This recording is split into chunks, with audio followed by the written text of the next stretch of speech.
Salam alaikum. Dans cette vidéo, on va étudier la méthode de Cramer qui est nommée par le mathématicien Gabriel Cramer. Cette méthode sert à résoudre un système linéaire par le calcul du déterminant. C'est pour cela que je vais vous donner par la suite 3 méthodes qui servent à calculer un déterminant d'une matrice d'une manière très simple.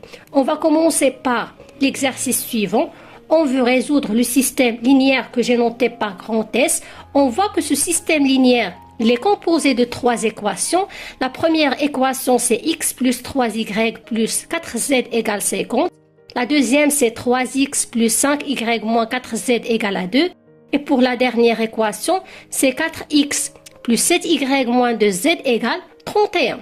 Je vais commencer par transformer ce système linéaire en une écriture matricielle. Donc, pour les coefficients de cette matrice, ils seront composés des coefficients suivants. Alors, on va commencer par réécrire les coefficients qui se trouvent dans la première équation. C'est G1, 3 et 4. Pour la deuxième équation, j'ai 3, 5 et moins 4. Je vais la recopier dans la deuxième ligne.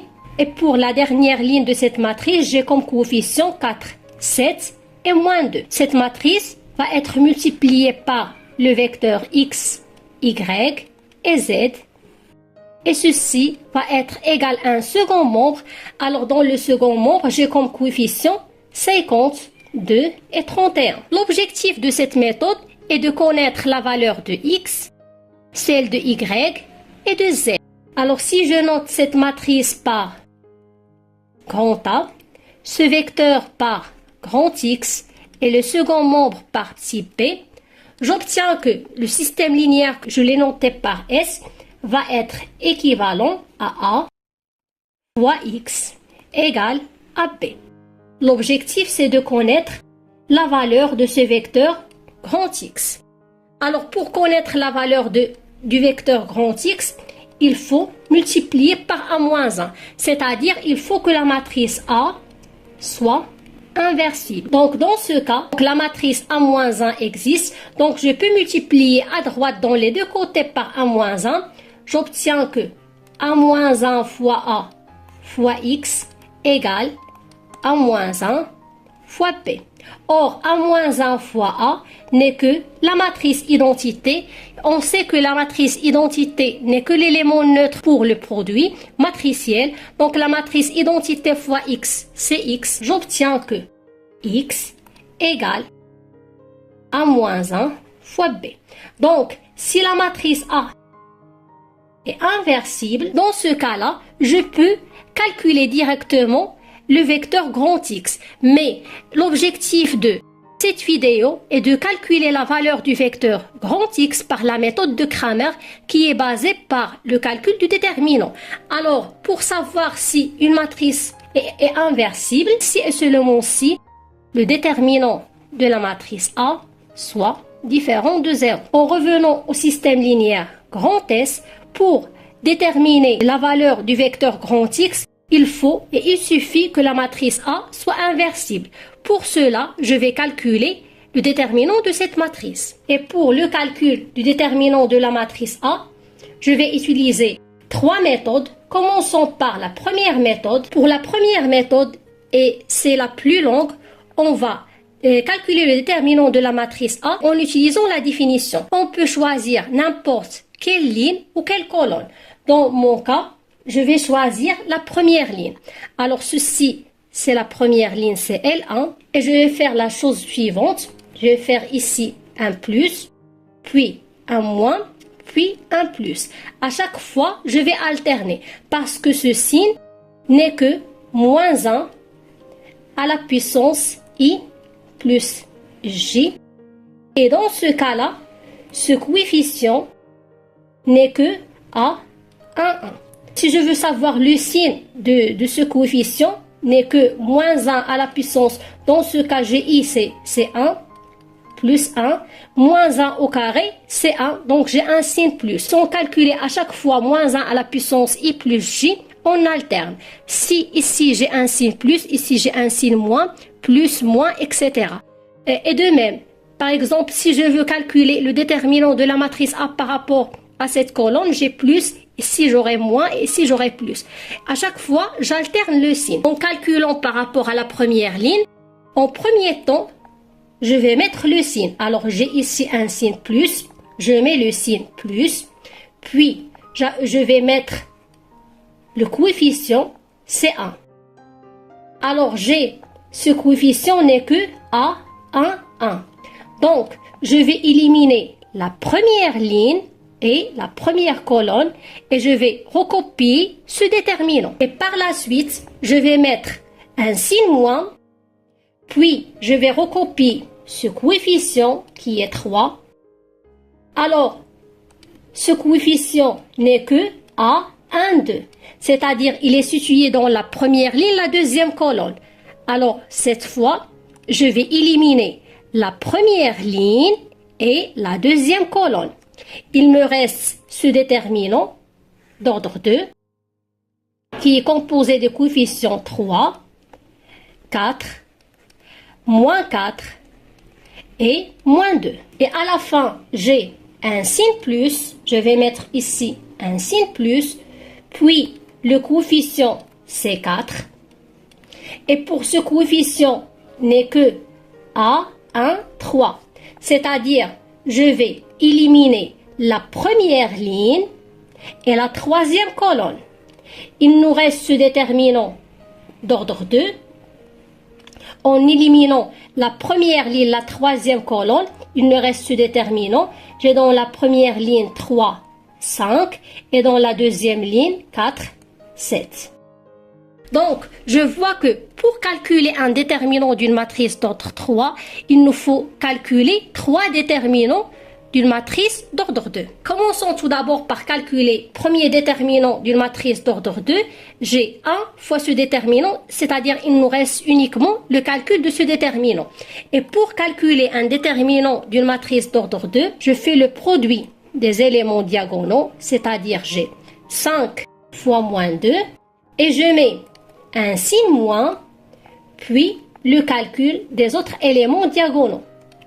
J'aurai 7 fois moins 4. Et ici, j'ai moins 3. Et de la même manière, je vais calculer ce déterminant. J'ai 3 fois moins 2, c'est moins 6, avec un signe moins, puis moins 4 fois 4, c'est moins 16. Et à la fin, j'ai plus 4 fois le calcul de ce déterminant.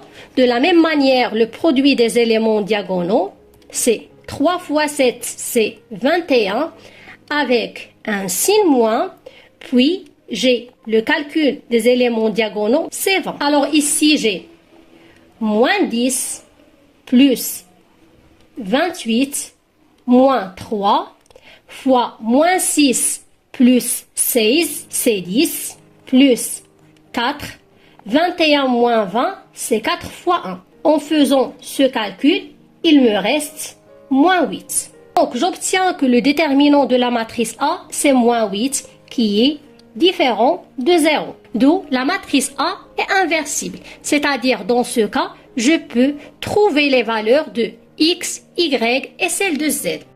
Et maintenant, passons à la deuxième méthode pour le calcul du déterminant. Et ça sera plus facile que la première. Pour la deuxième méthode, j'ai commencé par recopier le déterminant de la matrice A qui se note de la manière suivante.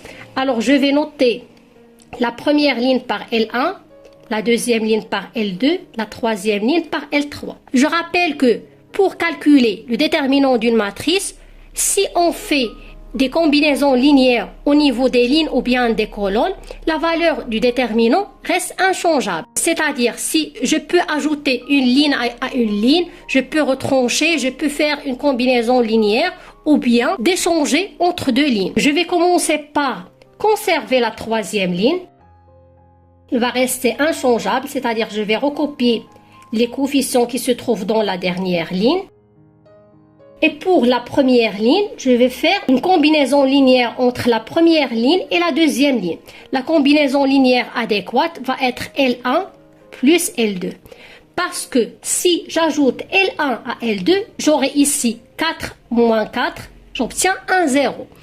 Alors le but de cette méthode est d'avoir le maximum des zéros. en commençant par ajouter 1 plus 3, c'est 4. 3 plus 5, c'est 8. 4 moins 4, c'est 0. Alors, ici, j'ai obtenu premier 0.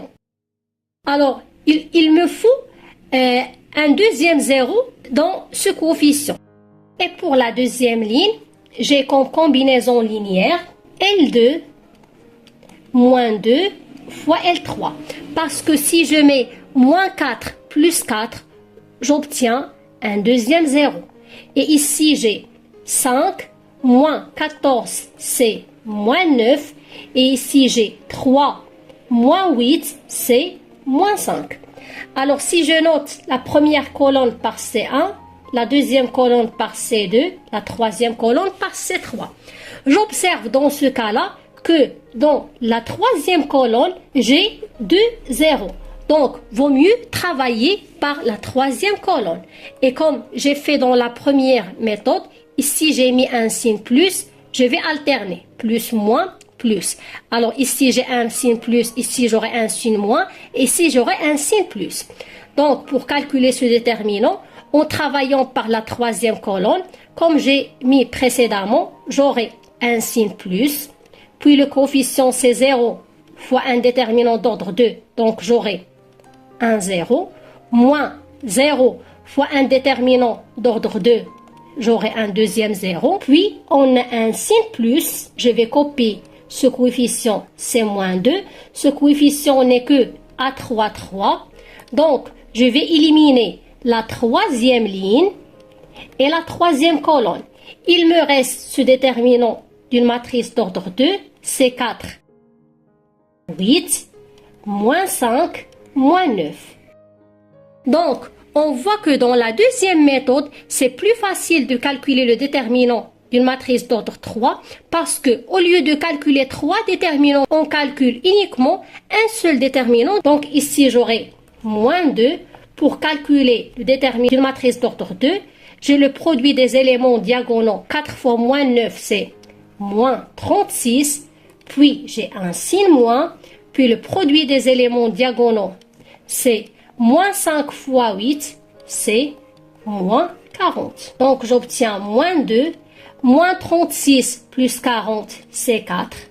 Donc c'est moins 8. Et j'obtiens encore une fois le déterminant de la matrice A, c'est moins 8. Et maintenant, on va voir la dernière méthode, c'est la méthode de Sarus.